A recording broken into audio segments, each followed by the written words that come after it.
While the African National Congress enters day 2 of its policy conference, discussions around policies are taking place in closed sessions. Some of the policies in the discussions are energy, international relations, the issues of crime, and eNCA reporter Govan Whittles is in Nasrec, keeping us up to date with the proceeding. He joins us now live. Certainly been an interesting time for the African National Congress. Govan, earlier on we had a conversation with our colleague Avu Mdila speaking to ANC NEC members, looking at how right now until about 1 o'clock the proceedings is all about how do we then establish renewal within the political party. More importantly, just also that issue of balancing of powers. How do we achieve gender equity as well as equal representations when it comes to the African National Congress? I do understand you're standing by with the chairperson of the ANC and just taking a look at exactly what can be anticipated for this Saturday. Yes, Faith, Govan Whittles, the national chairperson of the ANC, joins us now. And this policy conference has been touted as having a few controversial issues that may separate factions, such as the step-aside issue. But it's really what the ANC's plan is for the energy crisis in South Africa that will determine whether or not this policy conference is able to solve some of the bigger problems in the country. But Govan Whittles, the national chair, has been in ANC leadership for 2 decades. He's going to be looking for probably another term at the national conference. He was chairing yesterday's session, and he was the one that's been monitoring, guiding the debates. And of course, he's also the Minister of Mineral Resources and Energy. He'll speak to us now. Minister Mantashe, thank you so much for your time. Let's begin with energy. Will there be any significant changes to the ANC's energy policy when it comes to a mixed energy? It is going to the Commission this afternoon, and we're expecting quite a hot debate on that issue. The main issue is contention between moving wholly to renewables and ignore the importance of base load and the ability to appreciate that actually we're having an energy crisis, but more, we're having a base load crisis. And that debate will take place here. So that as we develop renewables, we must develop base load. And that is quite significant. The president announced measures removing the threshold for private power generation. How does the ANC view private power generation in South Africa's future? Would it be equal to government's generation or would it be less?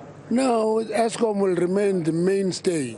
That's why there's a discussion on starting a second public sector generating company. And the reason for that is there must be a more strong focus on base load. And initial ideas are that we must take these power stations that are close to the end, not allow them to be decommissioned, refocus them and redirect them into gas and use them as the core for the second generator.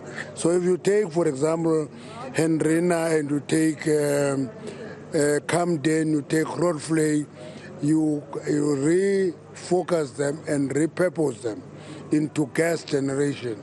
You are likely to save the economy better with a reliable base load. That debate belongs to the Commission this afternoon.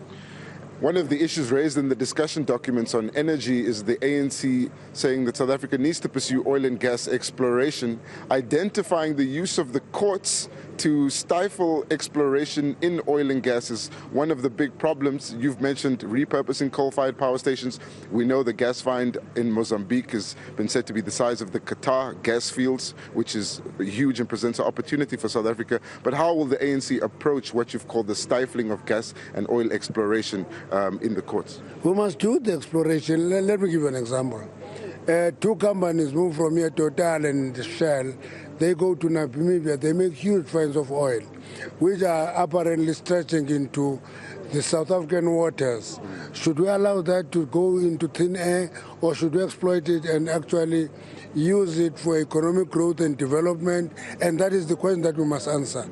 And a lot of gas, we have just released regulation for the shale gas.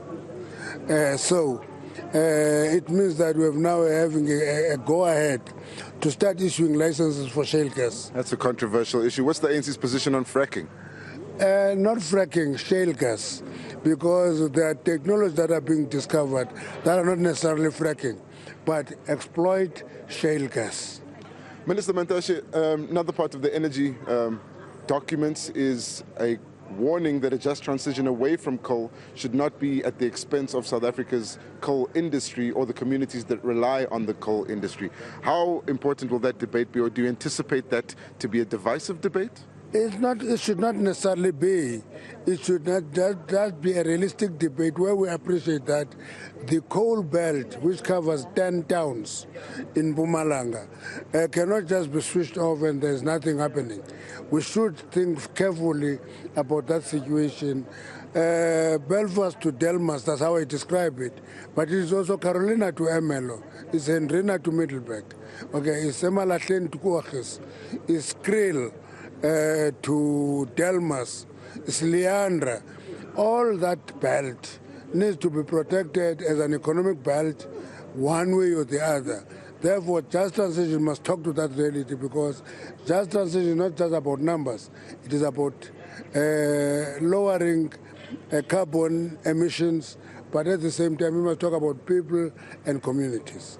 Thank you. Just moving to ANC issues right now, this conference has been labeled as being one where there would be a confrontation over the step-aside issue. What's your view? There's no confrontation. It's in the commissions. People are raising it in the commission, polite and gentle and civilly.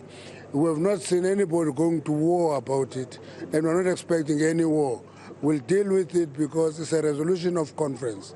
That's why if it's debated here, it's a preparation for the December conference. Only the December conference can tamper with the resolutions of the 54th conference. All right, thank you so much. That's the Minister of Mineral Resources and Energy. Speaking to us as the national chairperson of the ANC on day 2 of the policy conference, saying that the energy debate is coming up later this afternoon, and that's where those issues of the energy mix will be raised quite sharply. Govan Whittles, of course, making his view known. He's joked that he's described as a coal fundamentalist, but he says that's just not the case, and that South Africa's energy mix going into the future will rely on base load power that comes from coal, gas, and possibly oil. It's back to you for now. Thanks.